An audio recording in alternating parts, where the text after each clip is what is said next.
Hola y bienvenidos a Conociendo la Endocrinología Pediátrica. Soy la doctora Julieta García Sáez, soy médico endocrinóloga y hoy en este octavo episodio vamos a conversar sobre las situaciones especiales que pueden romper la rutina y que requieren saber actuar correctamente para evitar descompensaciones.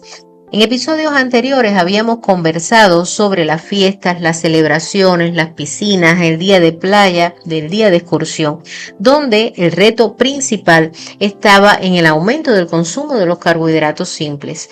La clave habíamos dicho que estaba en planificar, en evitar prohibir porque genera rechazo y también posiblemente genere una actitud contraria, y en su lugar enseñar a ajustar, a elegir las porciones de una manera consciente y así el niño o adolescente con diabetes pueda disfrutar de la celebración con seguridad y sin miedo a la descompensación. Pero hoy quiero hablar de otros momentos de la vida de un niño o un adolescente con diabetes. En este caso vamos a conversar sobre la escuela, la institución escolar, porque la escuela es un espacio central en la vida de cualquier infante con diabetes mellitus tipo 1. Allí pasan la mayor parte de su tiempo y por eso el control metabólico y la integración social no son opcionales, son fundamentales. La clave está en capacitar al personal educativo, porque cuando los profesores comprenden la enfermedad, desaparece la incertidumbre y se gana en seguridad y también en igualdad de oportunidades. Ahora, ¿qué necesita un niño con diabetes en la institución escolar? En primer lugar, lo más importante es un plan claro desde el primer día. Por lo tanto, tanto sus maestros como sus compañeros de clase deben saber qué es la diabetes, cómo actuar ante algún tipo de situación aguda que pueda presentarse y que ellos puedan ayudar. Pero además el niño o adolescente necesita de otras condiciones. Por ejemplo, necesita que se le permita medir la glucemia si lo necesita. También comer hidratos en el caso de que se presente alguna hipoglucemia. También tiene que tener acceso libre al baño si es necesario, que tenga también un sitio adecuado donde pueda conservar sus medicamentos como puede ser el glucagón o la insulina, que también pueda contar con un lugar seguro para poder desechar el material punzante que utiliza como parte de su tratamiento.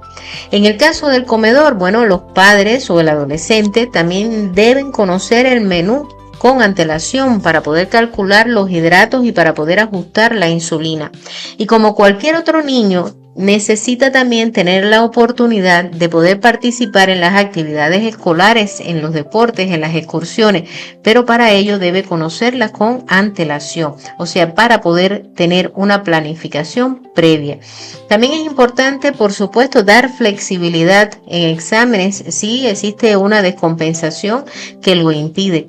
O sea, el mensaje es claro. Con organización y con formación, un niño con diabetes o un adolescente con diabetes puede vivir la escuela con la misma seguridad y con las mismas oportunidades que el resto de sus compañeros.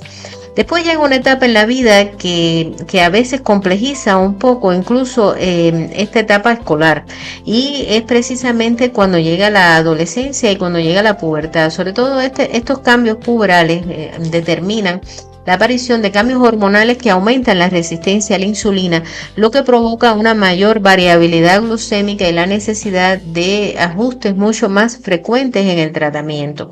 Y muchas veces incluso tienen la necesidad de faltar a determinadas actividades escolares, y por eso hablamos hace un momento de la flexibilidad que también debe tenerse a la hora del manejo de estos adolescentes con diabetes en las instituciones. A esto se le suma también un impacto emocional muy significativo que ocurre durante esta etapa, donde existe búsqueda de independencia, cambios de hábitos, inicio también de mayor frecuencia de fiestas, de excursiones, también en el inicio de las relaciones sexuales, y en algunos casos también puede ocurrir una menor adherencia al control.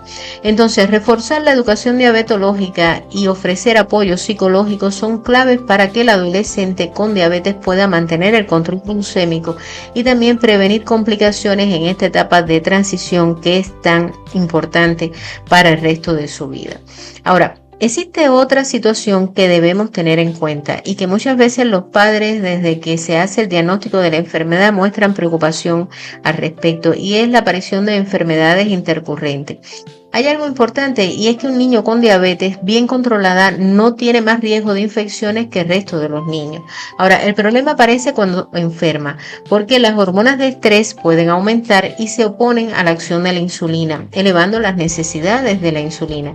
Incluso en los periodos de incubación de la enfermedad, antes de que aparezcan los síntomas, pueden verse hiperglucemias y a veces no se les encuentra explicación. No todas las infecciones afectan por igual. Por ejemplo, las infecciones virales cuando son leves suelen pasar sin muchos cambios en la glucemia. Las que causan vómitos o diarrea muchas veces lo que producen o tienen mayor tendencia a la hipoglucemia. Las que cursan con fiebre suelen producir hiperglucemias y muchas veces la aparición de cetonas. En resumen, la enfermedad no aumenta el riesgo, pero sí exige un control más cercano y mucho más flexible del tratamiento. Ahora, ¿qué hacer cuando un niño con diabetes se enferma?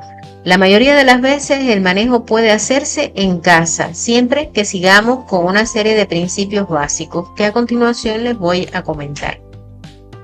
En primer lugar, tratar la enfermedad de base igual que en cualquier niño, siempre que sea posible con medicamentos, pero que no contengan azúcar. Nunca suspender la insulina, nunca. Aunque el niño no coma, siempre necesita una dosis mínima para cubrir el metabolismo basal y durante la enfermedad esas necesidades suelen aumentar, como ya lo comentamos.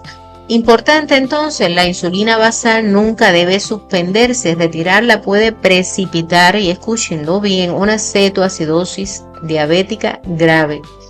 También es importante favorecer la ingesta. Si no hay apetito, bueno, pues elegir alimentos que sean más digeribles, por supuesto, para facilitar que pueda alimentarse. Hidratar de manera segura, de manera adecuada, o sea, ofrecer líquidos con frecuencia para prevenir la deshidratación. Tener un control mucho más estrecho, o sea, hay que medir la glucosa cada 3-4 horas, incluso de noche, en la madrugada, vigilar las cetonas, que deben mantenerse siempre por debajo de 0,6 milimol por litro. Si hay hiperglucemia persistente, administrar dosis extra de insulina rápida cada 2-3 horas hasta normalizar la glucosa y las cetonas.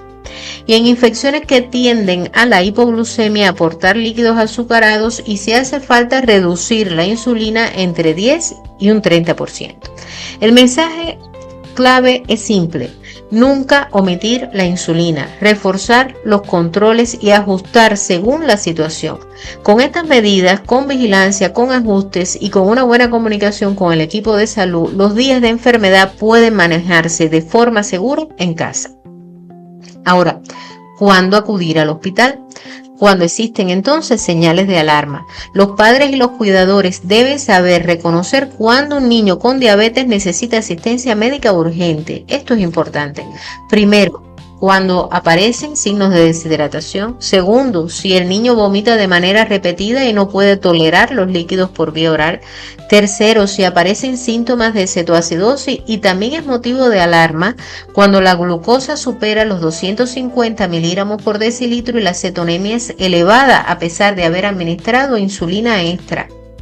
En el extremo opuesto, si la glucosa no puede mantenerse por encima de 70 miligramos por decilitro, también se requiere de atención urgente, por supuesto.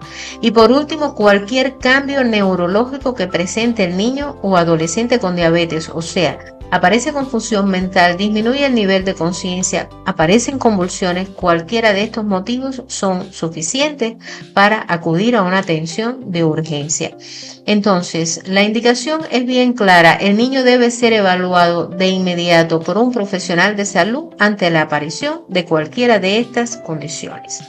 Ahora, existen otros momentos en los cuales es importante tener en cuenta una serie de requisitos. Uno de ellos es cuando se va a realizar una intervención quirúrgica, donde siempre es importante informar al equipo diabetológico. Si la cirugía es menor, basta con tener en cuenta el ayuno. Y en las mayores, que se realizan en el hospital, por supuesto, pueden ser necesarios ajustes en la pauta de insulina. Y un detalle práctico: lo ideal es programar la cirugía tanto menor como mayor en las primeras horas de la mañana. La coordinación estrecha con anestesia y con pediatría permite un control glucémico seguro, evitando tanto la hipoglucemia como la hiperglucemia. Un manejo anticipado y en equipo es la mejor estrategia para minimizar los riesgos y optimizar la recuperación, por supuesto. Entonces, existen otras cuestiones que también son importantes. Una pregunta es, muchas veces te hacen los padres, ¿puedo usar cualquier medicamento cuando lo necesite? Y en realidad no hay fármacos que estén contraindicados, pero debemos tener en cuenta algunos detalles. Por ejemplo, algunos jarabes o comprimidos contienen pequeñas cantidades de azúcar y por lo general el aporte es mínimo y apenas afecta a la glucemia, pero bueno, contienen algo de azúcar. Lo que sí puede influir más son los corticoides, como la prednisona, la prednisolona. El efecto va a depender de la dosis, del tipo de corticoide, de la vía de administración. Por ejemplo, los corticoides inhalados suelen alterar muy poco la glucemia, pero los corticoides orales y endovenosos pues tienen un impacto mucho mayor. Ahora, lo que sí está claro es que si son necesarios, se usan y se ajusta el tratamiento. Otra cosa, muchas veces se preocupan porque, bueno, se ha hecho una herida. Bueno, pues las heridas cicatrizan igual que en otros niños. Lo que sucede es que siempre es importante tener un buen control metabólico y lo que sí lleva es limpieza, desinfección de manera habitual. También es importante el cuidado de los pies en los pacientes con diabetes, aunque sean niños, aunque sean pequeños, porque deben lavarse, deben secarse bien cada día, deben cortarse las uñas de forma recta, usar calcetines que sean de algodón o que sean de lana, nunca de fibras sintéticas y además elegir zapatos que sean cómodos, que sean anchos, que sean transpirables. Todo esto es importante porque muchas veces nosotros pensamos en el cuidado de los pies en las personas adultas con diabetes, pero en los niños también es importante tener un cuidado diario de sus pies. Otro punto importante es la salud dental. El mal control metabólico se asocia con más problemas en la dentadura, en los dientes y por lo general debemos siempre reforzar la idea de que cuando existe una infección oral, evidentemente se descompensa la diabetes, como ellos dicen, pero también cuando existe descompensación habitual de la glucemia, también existe una mayor tendencia a la aparición de lesiones o de afecciones bucodentales. Entonces, lo fundamental es cepillarse siempre los dientes de una manera correcta después de cada comida y acudir al dentista al menos una vez en el año. Y respecto a las vacunas que también forman parte de la cotidianidad, o sea, durante la infancia, pues los niños con diabetes deben recibir las mismas vacunas que la población general y además la vacuna de la gripe, también la vacuna antineumocócica son especialmente recomendables, aunque siempre por supuesto debe consultarse con el pediatra sobre los esquemas de vacunación. Entonces, en el seguimiento ambulatorio, la flexibilidad y la anticipación son nuestras mejores herramientas para prevenir crisis y para mantener la estabilidad. Un detalle sencillo pero muy importante y que no debemos olvidarlo es que tanto los niños como los adolescentes con diabetes deben llevar siempre un elemento que los identifique como un carnet o una pulsera visible. Esto permite que ante cualquier emergencia reciban el tratamiento adecuado sin demora. Y fundamentalmente esto debe tenerse siempre en cuenta en los adolescentes, porque el niño más pequeño por lo general va de la mano de sus padres o de sus cuidadores, pero el adolescente ya muchas veces está solo, acude a una serie de actividades sociales y es importante que se conozca que tiene diabetes, porque es la manera de poder actuar con, digamos, de una manera correcta y con prontitud. Ahora, cada contexto, o sea, las fiestas, la playa, la escuela, la enfermedad, la cirugía, la adolescencia, la pubertad, exige ajustes específicos, pero todos tienen el mismo objetivo, o sea, proteger la salud sin limitar la vida. Ahora, yo te pregunto, ¿tienes claro cómo enseñar a adaptar el tratamiento en cada situación sin perder la seguridad ni la calidad de vida? Bueno, pues en el próximo episodio veremos cómo actuar ante las hipoglucemias y ante las hiperglucemias. Yo te espero y recuerda, si quieres conversar sobre otro tema en relación a la diabetes, pues podemos hacerlo.